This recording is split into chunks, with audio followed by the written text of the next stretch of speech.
around with me up here. Excuse me. Well, have I got a story for you? Some of you may know I am into the paranormal. I do paranormal investigations and I've got my own team. Now, I've always believed there is possibly life after death. Hence why we see spirits and ghosts and things. But my paranormal team that I've got, we try and debug a lot of things. You know, like if we hear a door creaking and it's moving, we go and look to see if there's any open windows. So we don't presume everything is paranormal because we all know in the real world, not everything is paranormal. But this guy here, he's got a story and a half to tell. I didn't check to see if there was any videos on it, but I have got some quite a bit of reading to do for you. This man died with multiple injuries to himself, not injuries, illnesses. That's a better word for it. He's got had multiple illnesses. He was severely poorly that he was put into a coma, and he was given 1% chance of surviving. Now, as we all know, Ian Huntley had 5% chances of dying, and they pulled the plug on him and he stayed dead. This guy here was given 1% to survive, which pretty much means, you know, say your goodbyes now, give him a hug, start planning funerals, start telling friends, family that Gene is now dead. But he goes and shocks everybody. Let me read it. So bear with me because I will get tongue-tied because it's down to my dyslexia, but I will try my best and I will try and slow it down so I don't get tongue-tied, because I was told that I tend to read too quickly, and reading too quickly isn't a friend with dyslexia, because then words come out your mouth that are not even there. So, a man who returned from the dead after his life support plug was pulled has revealed what is waiting for us on the other side. Gene Long died at the age of just 33 years old after a host of bad health and bad luck in his life. He had been battling severe diagnosis of diabetes, coupled with addiction and being homeless, which saw his health plummet to an all-time low. The disease left him with in a 2-month coma, where he showed very little signs of making any full recovery. After 8 weeks of being in a coma, the medics were trying to make him better, but his parents had to make the most difficult decision to pull the plug on the machine, keeping him alive after doctors revealed there was just 1% chance of him pulling through on his own and making a full recovery. So, with no hope in sight, the family decided they would take the medical advice and call it a day. But they thought, we'll offer his organs up for donation for others. And, you know, if one life can help another, that's really good. And so they began to make plans for their son's funeral.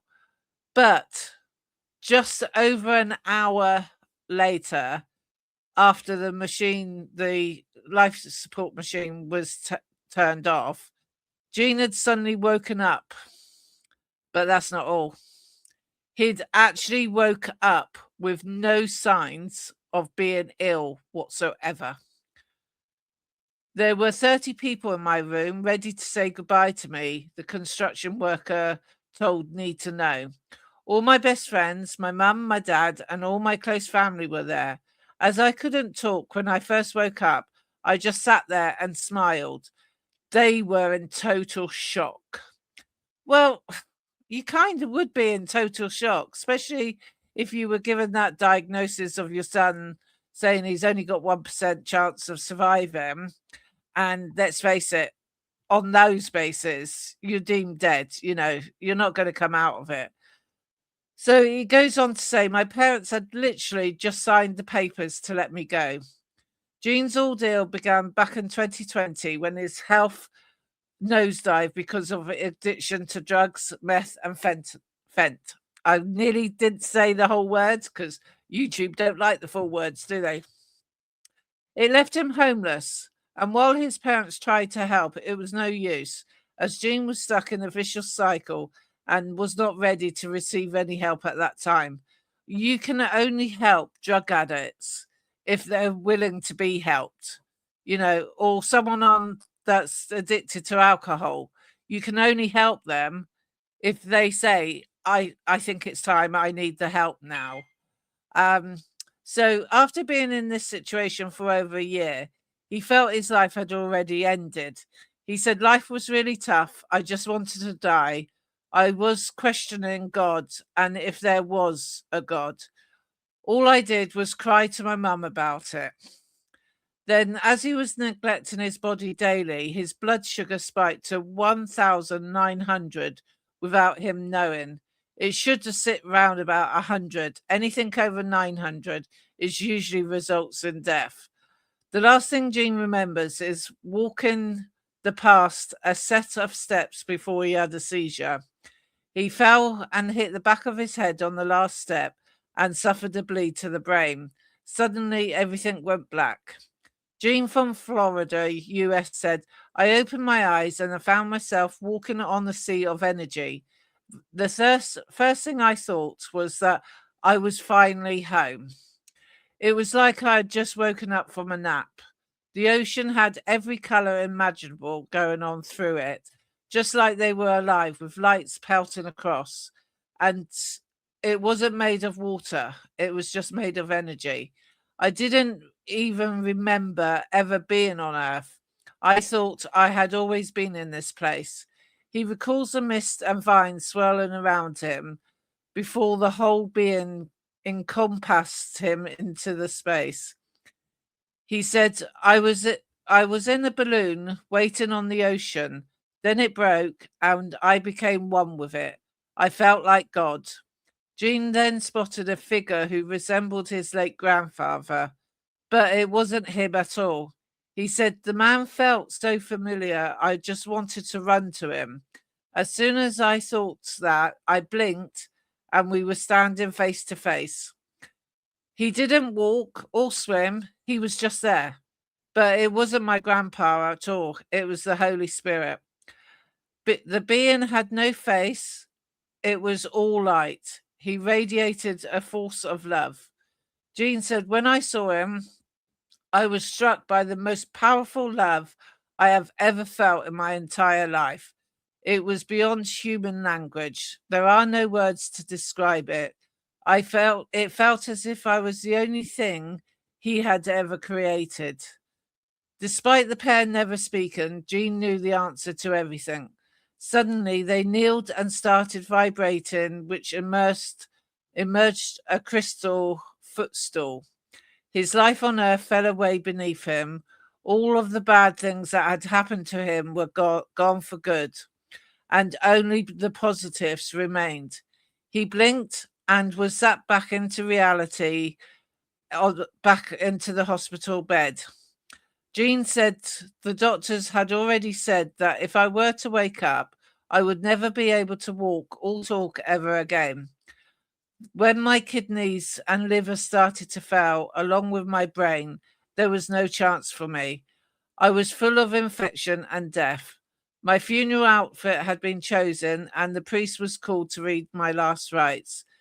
When he woke up, doctors were really baffled and quickly worked together to get a plan for his care, since he wasn't even meant to be alive anymore.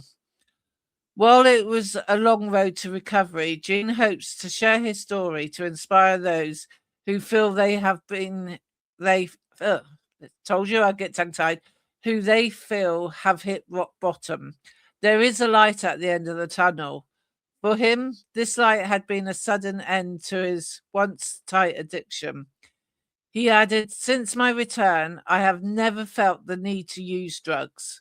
I knew God had given me a second chance and I wasn't going to ruin it. Because I was in a coma for so long, I didn't have to go through the typical withdrawal symptoms either. I was so frail afterwards, I couldn't even hold a cup. I am missing a piece of my ear from the bed sore, which I call my ticket to heaven. My vocal cords were damaged after the life support tubes were ripped out of my throat. But as soon as could talk, I started telling my whole story. Now I even tell it to every stranger. I believe that there is even one person hearing it, it could change how they face death. My organs recovered without dialysis, and my diabetes, which I used to require insulin 5 times a day, went into remission. It's extremely rare for this to happen. Today, I've rebuilt my life and reconnected with my family. The void I once tried to fill with drugs is now full of love. It has totally reshaped how I see life and what comes after we have gone.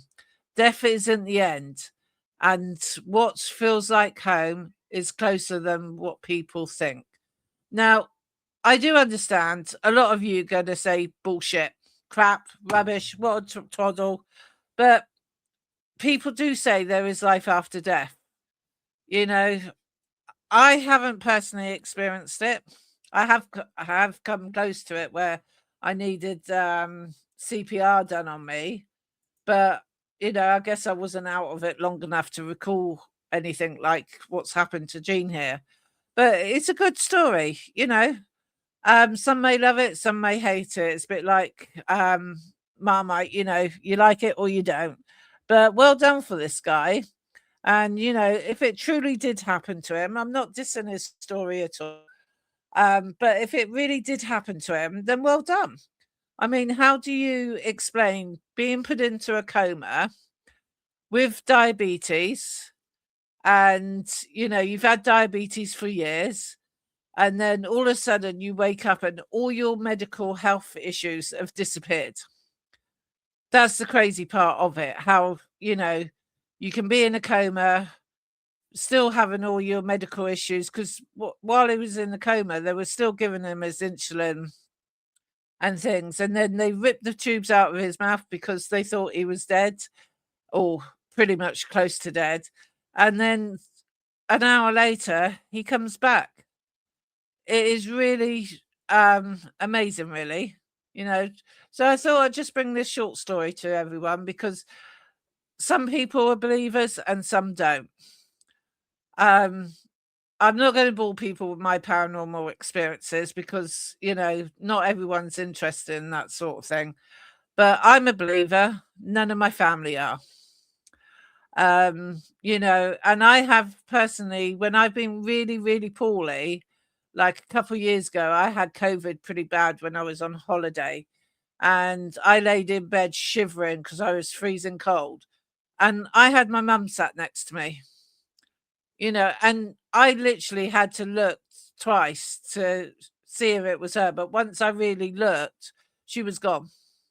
So, and often people say they don't believe, but when they've been in bed, they have felt something as if it was sitting on the bed with them, but that they don't have no animals to account for jumping up on the bed.